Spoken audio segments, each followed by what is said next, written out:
and welcome to Kuala Lumpur, Malaysia for our next session here on the Global Online Women Empowerment Summit. My name is Raj Arya, and apologies for the slight technical problems and for the slight delay. But now we're going to touch on a topic which is close to everyone's heart, which is about making money. But the question at hand, the quest for wealth, is it helping or hurting humanity? Well, I have a few experts here from both here in Malaysia and abroad who's going to share their thoughts on this riveting topic. First, on my right, I have Jashida Kamal, wealth strategy speaker and coach. And online, we have Tahir Hussain, founder of the Unstoppable Millionaire Academy. Following that, we have Kanchana Modlia, business humanizer at Innate Motion and co-founder of Beauty Revolution. And last but not least, we have Jimmy Lee, entrepreneur, mentor, investor, and humanitarian. Welcome all. Okay, as a start, we all would like to know, I'm sure the audience would like to know, what's your claim to fame? So Jashida, could you just share with us some of your exploits that you're most proud of in the business world, very quickly? Yes, thank you, Raj. Thank you. I am so honored to be here and excited to be part of this summit. My claim to fame, okay, let's see. So with over 20 years of experience in wealth management, I've been helping a lot of people. Sorry, I'm a bit off because there's a lag, right? I need to get used to it. So I help a lot of people increase their wealth by setting up investment portfolios. And each investment portfolio is unique and different because it depends on their financial objectives, investment objectives, risk profiles, and so on. After many, many years, I have experience and knowledge in a lot of investment products like mutual funds, alternative investments, offshore products, angel investment, derivatives, and futures. My mission is to help as many people as possible and educate them on financial literacy. And hopefully that can help them to elevate their lives, not just themselves, but also their families. All right, fantastic. Next, I'd like to move on to Kanchana. Hi guys, calling you from South Africa today. I think three things I can highlight as what I think I'm famous for is, first of all, I started a not-for-profit in 2012, doesn't run anymore because NGOs, as we know, have the evolution into social enterprises. So I started off an NGO called Saris for Good Karma, which was empowering over 120 women to basically turn saris that people had donated into valuable goods that they could sell. But I give them the skills of sewing and mentorship and all of that.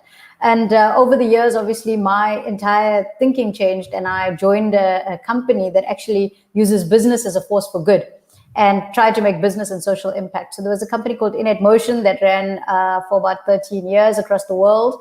And I brought the franchise into South Africa. So we build brands for humanity. So we work with the world's leading brand to build purpose. And the focus is, how could we be focused on building a profit while still considering that people are just as important, and the planet goes obviously in line with that. Because at the end of the day, if we don't have a planet, we can't really continue doing business, and we don't have any people, we don't have anybody to buy our stuff anymore. So as a business humanizer, I help business leaders to rethink how they do business so that we can serve humanity a little bit better. And the last part about what I've done recently is started the Beauty Revolution, which is an inclusive force of pleasure for beauty in a country that is extremely divided like South Africa, and created what we call a beauty as a source of pleasure rather than pressure. And we created a festival that gets over 7,000 people attending every year. And it's now become an evolution into where we're helping entrepreneurs get into the beauty industry as well in the Future of Beauty Summit. I'm also a yoga teacher and a Mail and Guardian Top 200 Young South African, and very happy to be here to share some knowledge today. Fantastic. We look forward to hearing more very, very shortly about Innate Motion. Next, we have Tahir Hussain.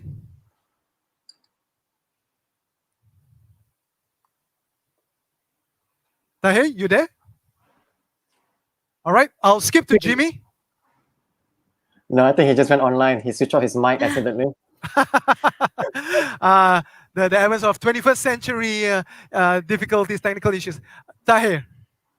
Yes. So I started my journey at the age of 17, and it was a wealth journey purely driven by how can I make money, go to college, uni, get educated. Turned at the age of 21, turned something into $1 million business, teaching people how to build websites 20 years ago, approximately, and then went into real estate, created 100 self-made millionaires, and I was like, God, that's a lot of money for a lot of people. Where was all this money hiding? For me, it took me 10 years to get there. Since then, I've been an international speaker trainer. I teach on wealth. I teach at a fundamental level, whether it's about investment, stocks, real estate, or anything else, or budgeting, as simple as that. So that's been my passion, that how could we educate the masses around wealth creation, and it is a system that goes into it, and I enjoy doing that. Awesome. Next, what about you, Jimmy? Hi, my name is Jimmy. Hi, everyone. I'm actually an entrepreneur, mentor, investor, and also humanitarian.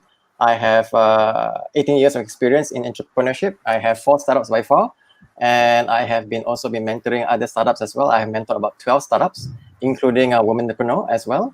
And also have Watan, which is actually my social enterprise startup, which actually empower refugees and the poor through entrepreneurship. All right, awesome. Okay, as you can see, we have experts here from very diverse financial and business backgrounds. So I'm going to ask the first question. This saying which we have been hearing all our lives: money is the root of all evil. Now, truth or fiction? Okay, I'll start with Jash here. Given the fact your close association with creating wealth, what's your thoughts on that? Okay. Yes, to a certain extent, money is the root of all evil. But on the other hand, it depends on what is your definition of wealth, right? How you define wealth. My definition of wealth is having assets that is earning income for you while you sleep. So the more assets you have that gives you income while you sleep, then you'll be more wealthy. And wealth is a win-win game. It's a positive sum game. It's what it means is that you can have a beautiful house, and a beautiful car, and it does not stop me from having a beautiful house and a beautiful car as well. So it's win-win.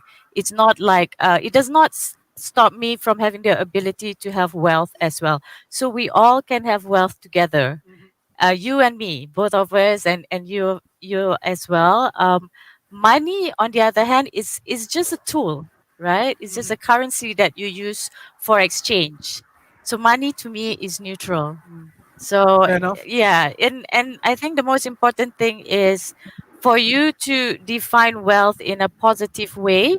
And so by doing that, you don't have any guilt in pursuing wealth, which I experienced that a lot in people. I coach people for many years, and I think a common theme that they have is they feel guilty because they have a negative impact and negative interpretation of money. So I say, okay, let's set this straight.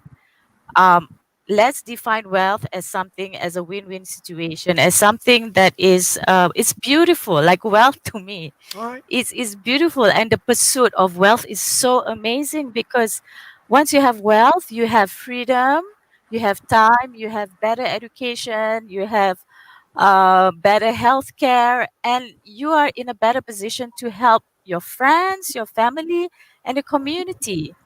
It's pros and cons. It depends on how All you right. see it. Fantastic. I get your point. I guess it boils at the end of the day is what do you use the money for? And of course, wealth, as you mentioned, can be defined in many ways. So, Kanchana, I'll throw this to you.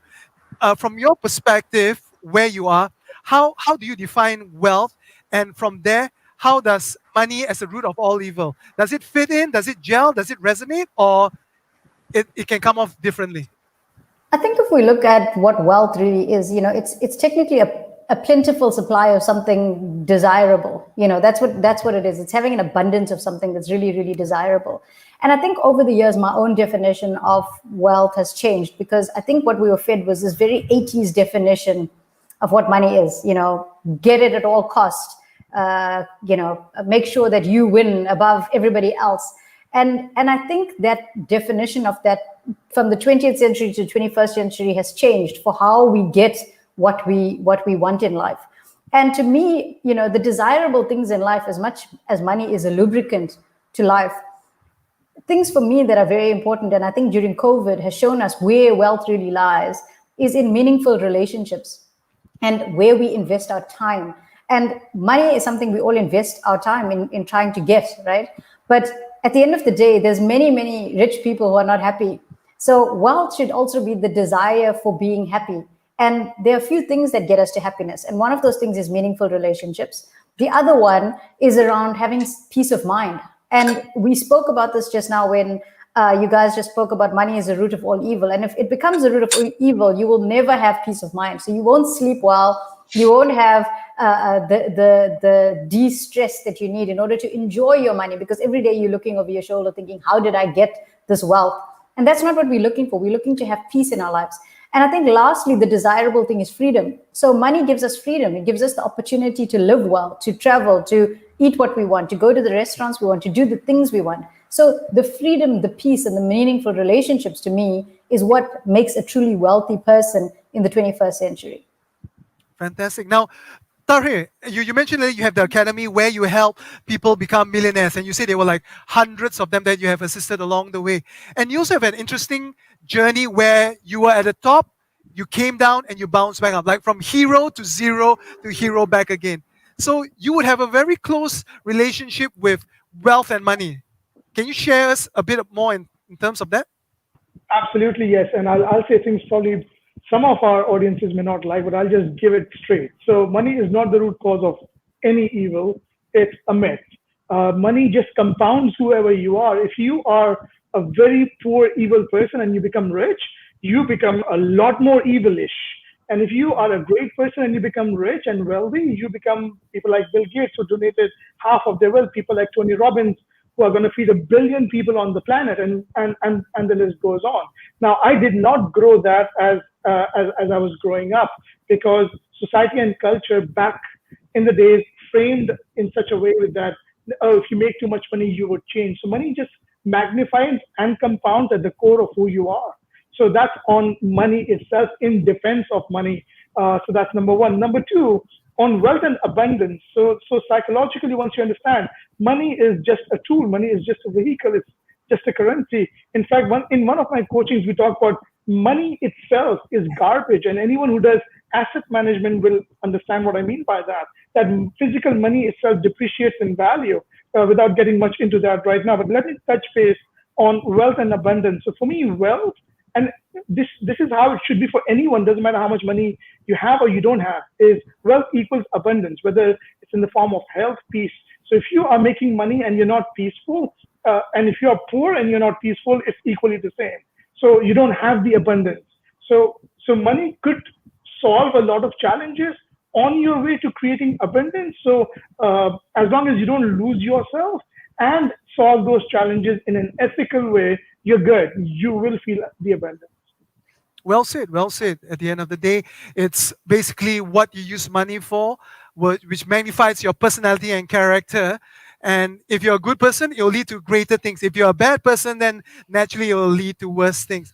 Now, Jimmy, you had quite a roller coaster ride as well, from your humble beginnings to where you are today. And can you share with us your appreciation of your journey? Well, Raj, okay, before I continue, I would just say a shout out to people who have given some comments. Margaret, Mala, Chris Shane, and Sherwin, thank you for joining us. All right, my answer to that is quite simple. Based upon my personal experience, whether is money the root of all evil? The answer is both yes and also no.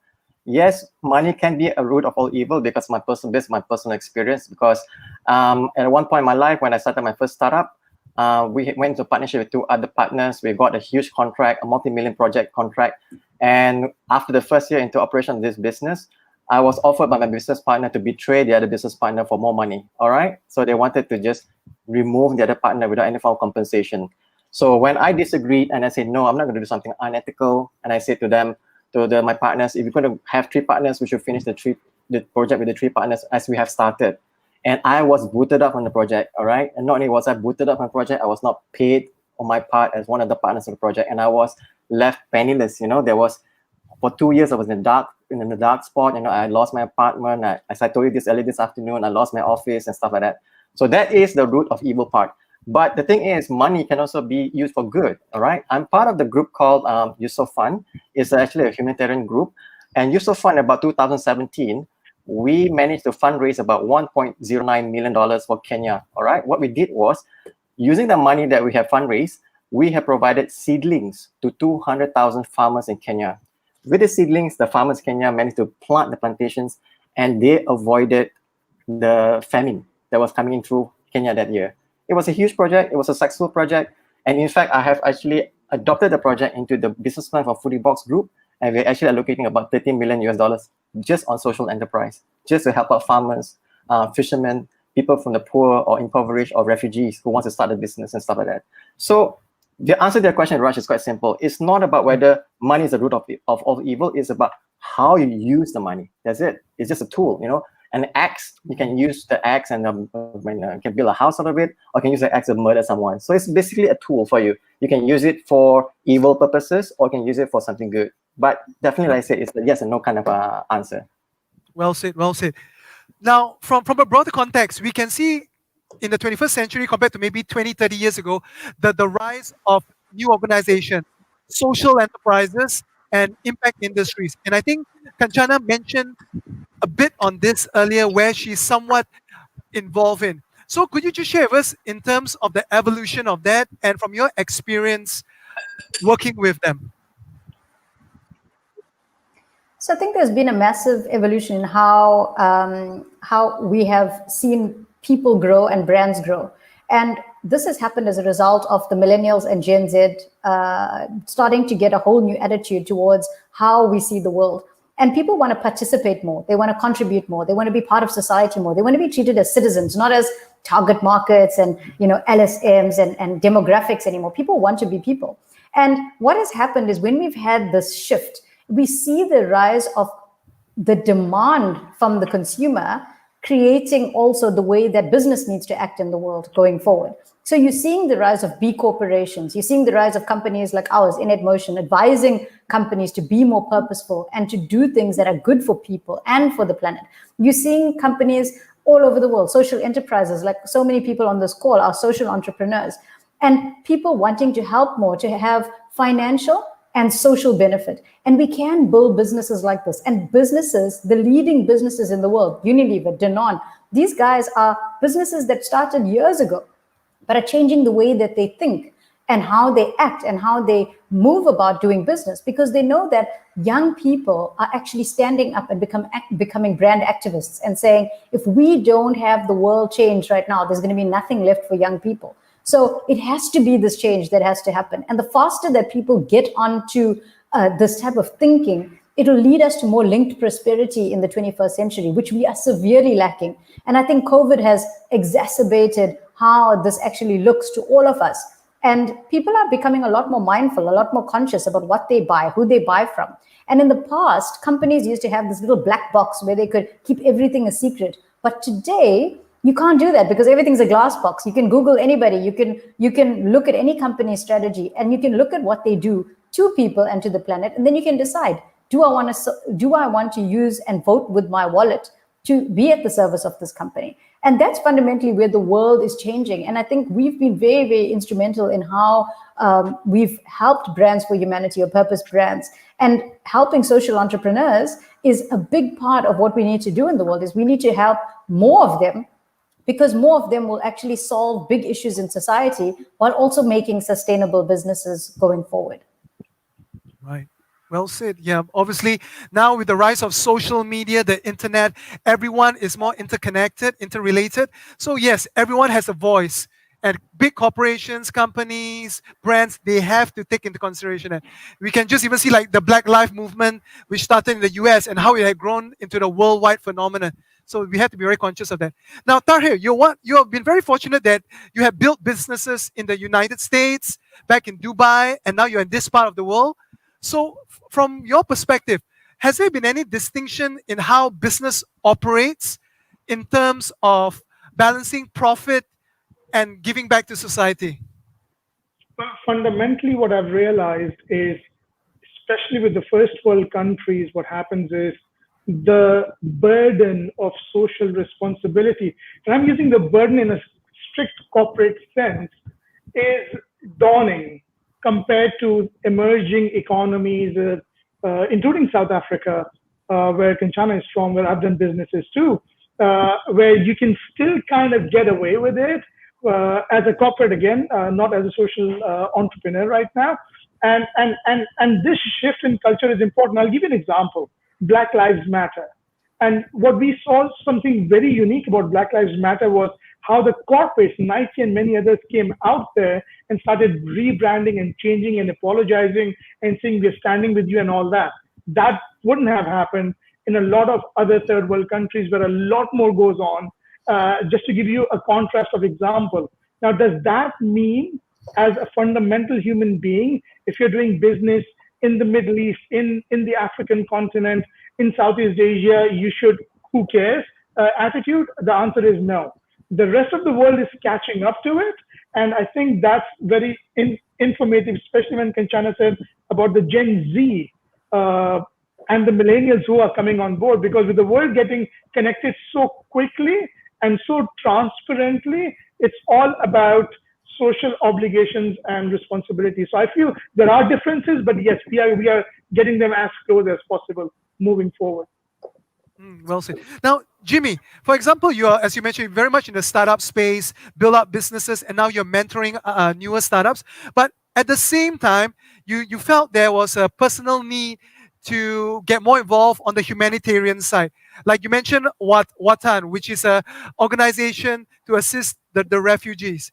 Was there a direct connection with the business side of things, or is it a personal belief that you felt that you need to do some good, in other words, pay it forward?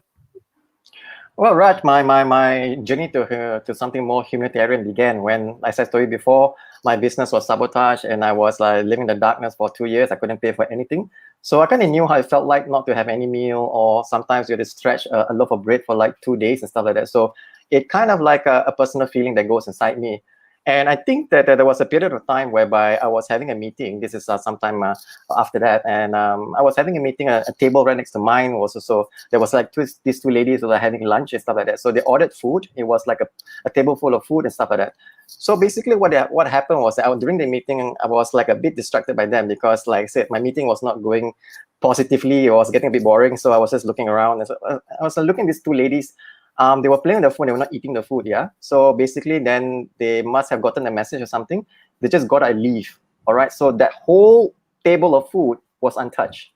We're talking about roast chicken, fries, salad. The whole table was untouched, and they just left, you know? So to me, that was a bit of a problem because I felt like that I have a problem with food wastage.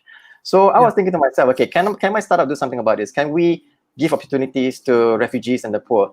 And so I reached out to a local NGO, and I actually went to see all these refugees myself. I mean, I went to the home of the Syrian, from Afghanistan, and also from Rohingya, and also from what do I call it, Palestine. You see, so okay, just a quick good story, right? We were fundraising for a buka puasa, more like a breaking of fast. So Foodie Box Group managed to fundraise for about 69 meals for refugees for that night. All right, the meal was cooked by a refugee himself. All right, he's from Iraq.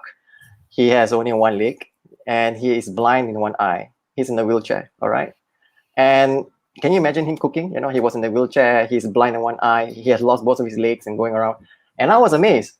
This guy, he came all the way to Malaysia and he is building his life as a chef. All right, and I tasted his food. I was blown away because it was one of the best things I've ever tasted.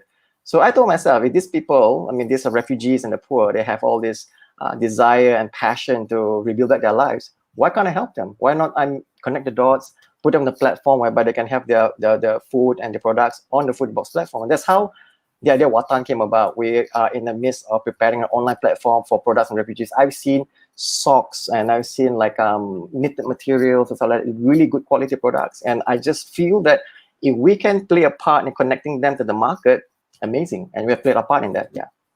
Yeah, well, that's a very good point.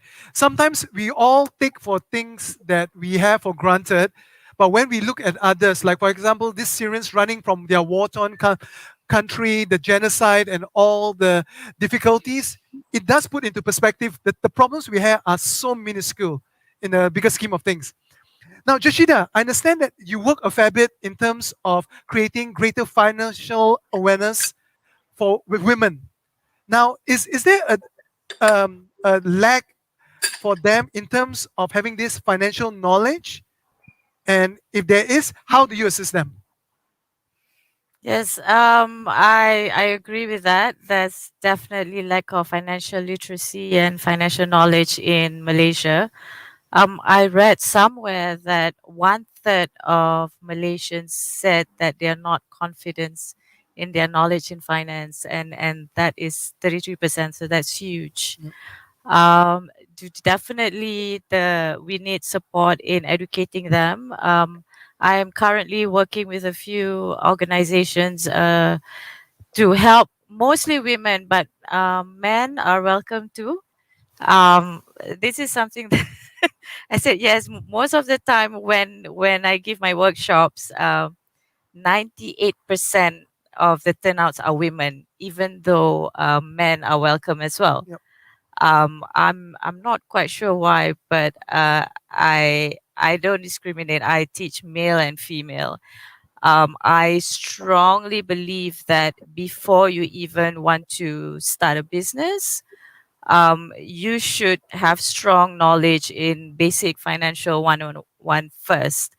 Um, I think the question is why people intellectually know that they need to have financial knowledge. I think I give credit to people, they know that they need financial knowledge, but why aren't they taking it seriously, or why don't they actually make the effort to learn and apply what they learn, right? And I've been thinking about this, and I think one of the reason is that maybe they don't have crystal clear reason why they want to pursue wealth.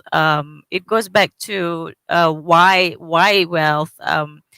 To have a really strong conviction on why do I want wealth?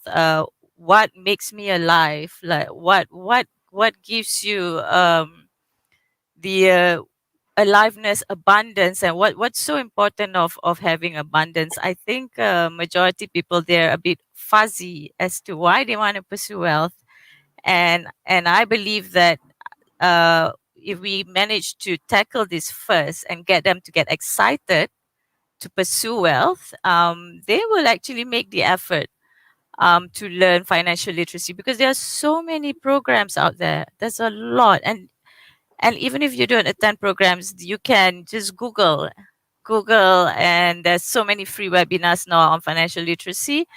There are books as well, lots of books.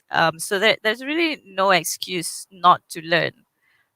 When I do my workshop, I always tell them, okay, let's start with why are you here. Let's get clarity and get excited about learning about financial. I know it's dry, and I know a lot of women, they feel intimidated about money, and they give their power away to their husbands or their brothers or fathers or uncles, and I'm telling them, hey, wait a minute, we women, we're now financially independent, we're earning our own money. Why do you give your power away? Is it a cultural thing? I don't think so. I think it's across the board. Mhm. Yeah. And hang on, sorry, my it suddenly went off. No worries. You just keep that thought for a moment. Now, I want to look at it from a macro level. Now, we all know that there are people out there who are wealthy, who are doing good, giving back to humanity, like the Bill and Melinda Gates Foundation, for example, and Warren Buffett, and so many other notable billionaires. However, majority out there is still about me, myself, and I. So the question is, should a third party, namely, for example, governments, step in terms of, here's the controversial bit, bring in taxes to tax the rich and reallocate to the less fortunate, to the poor, or those lower socio-economic status. Now we can see models such as those in Scandinavia, Sweden, Sweden, Finland, Denmark, and all that. You can see that the income equality is quite balanced, and they are quite strong as a society.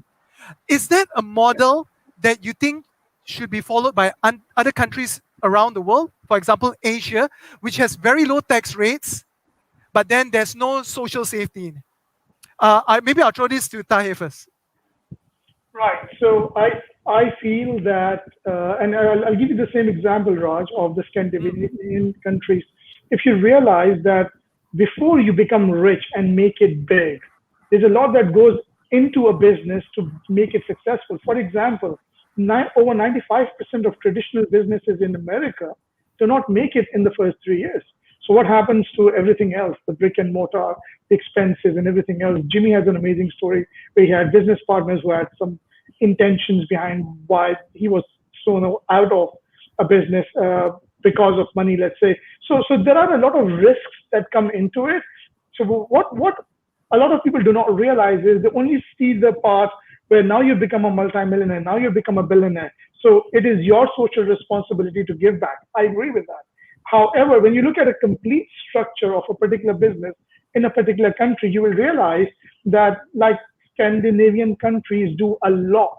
Do you know that between the age of 20 and 25, in a lot of Scandinavian countries like Finland and Sweden, there are people who are CEOs of startups, entrepreneurships, throwing your best ideas and the government grants you and gives you loans.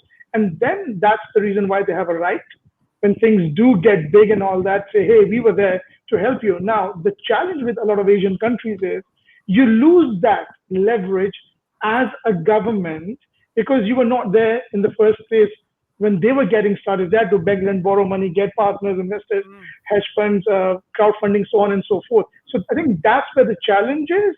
And I think that's where a lot of third world countries or Asian countries would lose out to. So that's one aspect. The second aspect, like in first world countries, should billionaires be taxed more? Sure, I'm okay with that. In fact, you know what's funny is most billionaires are okay with that as well. Most billionaires are okay with the fact that they're okay to be taxed more because if you look at their charitable contributions, it is a loss. Yep, that's true. They're the good ones. And also, of course, they're the not so good ones who run away to tax havens. But hey, money talks.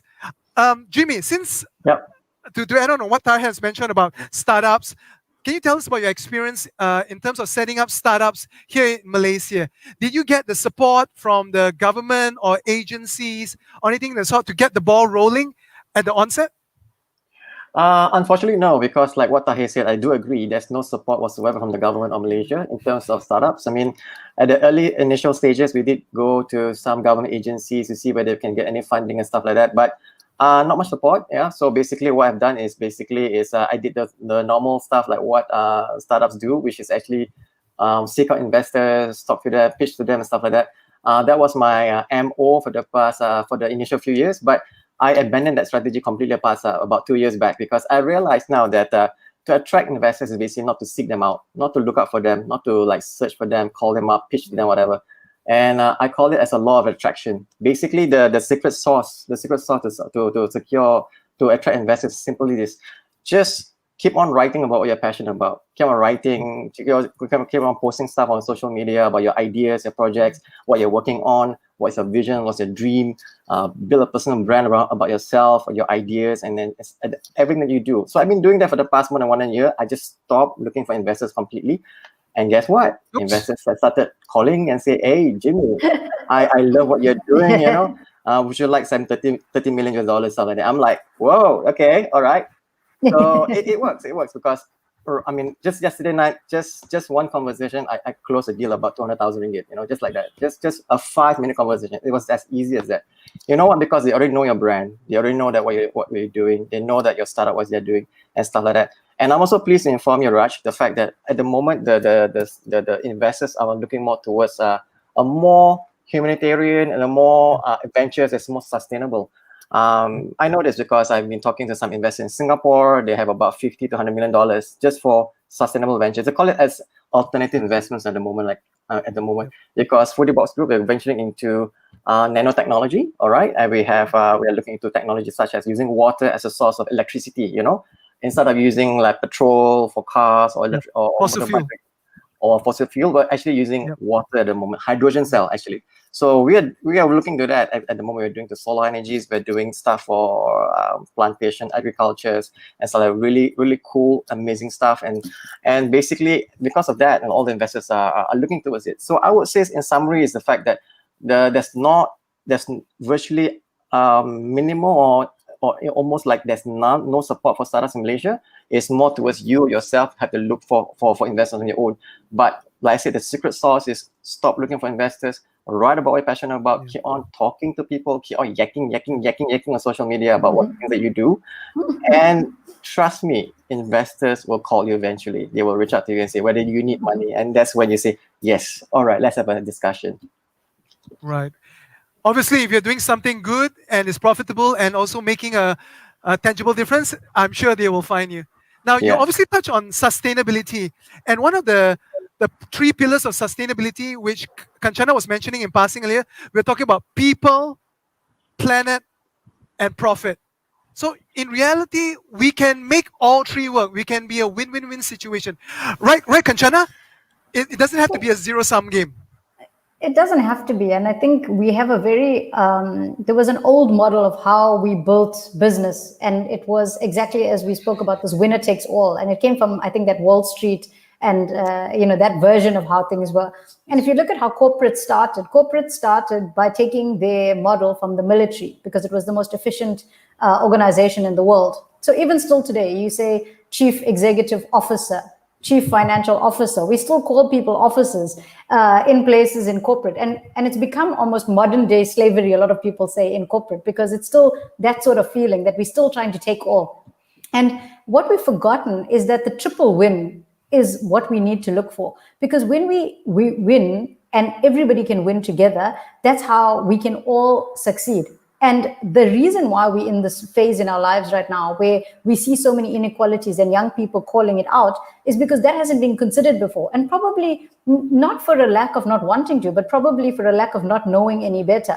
But as Maya Angelou said, when we know better, we should do better. And this is the time for us to be doing better. We know now. We know that our planet is suffering. We know that people are suffering. And brands and business do have the opportunity to change how they do business. It's about having an enlightened leader leading the organization, leading the discussion, and wanting to make the change. And that comes from fundamentally a personal feeling as well, because many people do still have the winner takes all. Let's serve the shareholders more than we serve the customers. And at the end of the day, if your brand doesn't add value and it doesn't have a right to exist anymore, people will see that, because we are in a very conscious time in the world. I love what you just said, Jimmy, about put it out there. Because I do that a lot as well. And it comes to you, you put it out there, and let me tell you, talking about it, speaking about it, sharing your knowledge with everyone. The universe, as they say, it's listening to everything you're doing, everything you're saying all the time. And you are magnetizing that energy towards you. So the more enlightened the leader, the more the change is going to happen. And there are some very enlightened leaders in the world today who are making this difference, who are pushing business in this direction.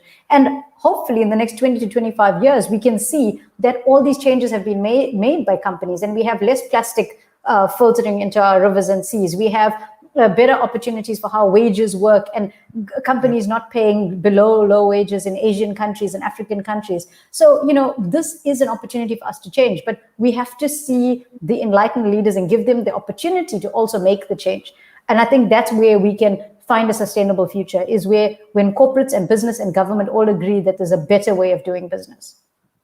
Well, you definitely summarized that in the correct manner, that we all should be approaching this dilemma. Well, we are running out of time. So as a parting shot, I'm going to ask this question to all of you. I'll start with you, Kanchana.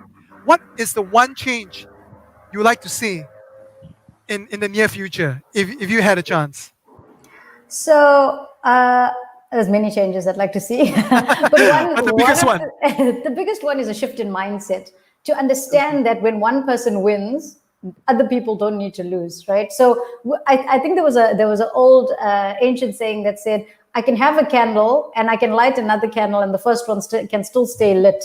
And this is how we need to approach business as well, is that we need to keep lighting each candle with our own candle. And as we do that, we will help everybody thrive.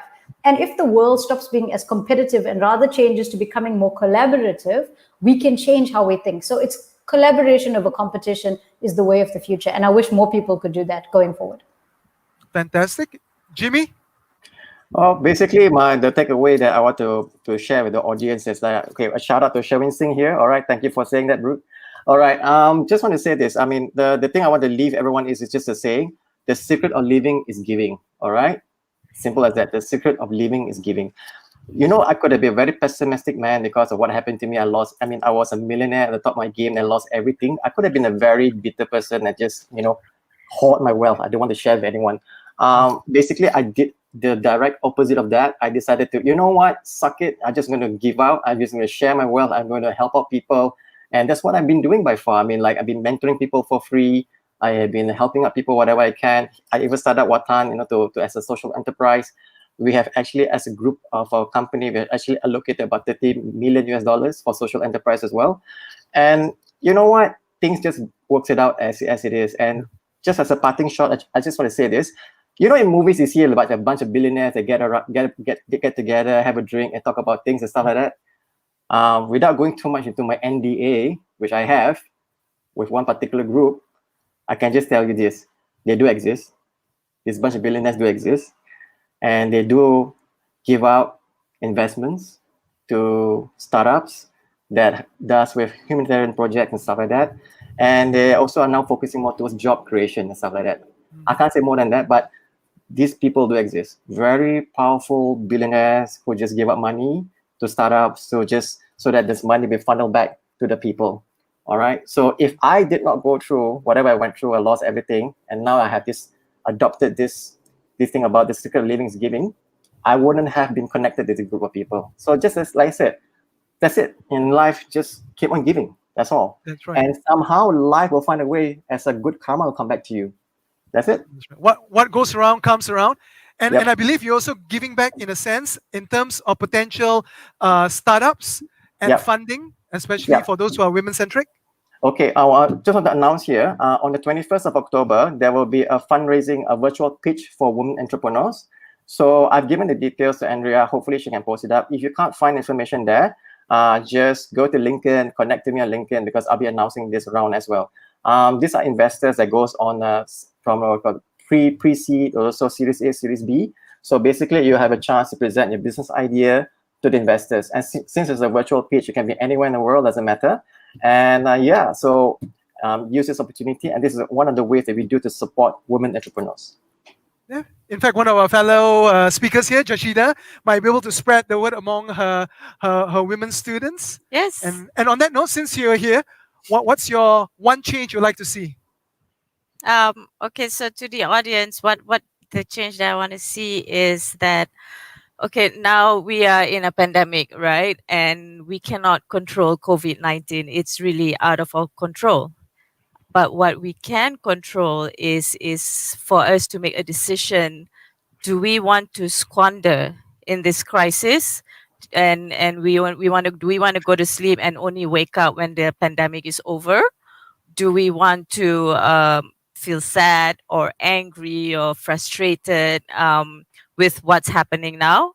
Or you can make a choice to step up and take this opportunity to make something out of your life. And this is something that I want you to ask yourself every day, if you can, is what value can I give to myself and to others during this crisis? And ask this every single day: what value can I give to my customers? What value can I give to my clients, to my investors, to my stakeholders? And you can even extend this question to your family and friends and communities, and do this every single day. And believe me that your mind will start to see opportunities that you didn't see before. Right? Just keep asking these questions, and your mind will start to see, oh my God, there's so many opportunities during this pandemic. And what I want you to do is grab the opportunity and I guarantee you that your wealth will magnify. Well said. So take action. And last but not least, Tahir, in 1 minute, go. Well, yes. So a primary fundamental shift, when we spoke about people, planet, profit, sustainability, a core word for me is education. Fundamentally, if you want to change things, and that's what Andrea is doing with this beautiful platform, and all the speakers are giving out selflessly, is till we don't change our academic education system at the core level and forget what worked in the 1940s would work today. I think that's where where I think we need to spend a lot of time understanding what we could do. And until then, whatever we could do as adults, getting the entrepreneur Z audience in, the millennials in, and everyone else in, I think that's where the heartbeat changes of the planet.